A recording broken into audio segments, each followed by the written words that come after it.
اللہ تبارک و تعالی نے اپنی لاریب بے عیب کتاب قرآن مجید فرقان حمید میں ارشاد فرمایا وَلْتَكُمْ مِنْكُمْ أُمَّةٌ يَدْعُونَ إِلَى الْخَيْرِ وَيَأْمُرُونَ بِالْمَعْرُوفِ وَيَنْهَوْنَ عَنِ الْمُنْكَرِ أُولَئِكَ هُمُ الْمُفْلِحُونَ۔ فرمایا تم میں سے ایک گروہ ایسا ہونا چاہیے کہ جو خیر کی طرف بلائے، جو نیکی کی دعوت دے اور تمہیں برائی سے روکے، وہی لوگ فلاح پانے والے ہیں۔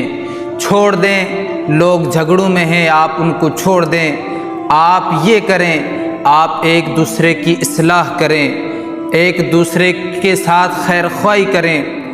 اور اللہ رب العزت نے سورہ عصر میں کہا والعصر، اے محبوب قسم ہے آپ کے زمانے کی، ان الانسان لفی خسر، کہ بے شک انسان خسارے میں ہیں، تمام کے تمام لوگ خسارے میں ہیں، الا الذین آمنوا وعملوا الصالحات، مگر وہ لوگ نہیں کہ جنہوں نے ایمان لایا اور نیک صالح عمل کیے، حق بات کی تلقین کی اور صبر کی وصیت کی۔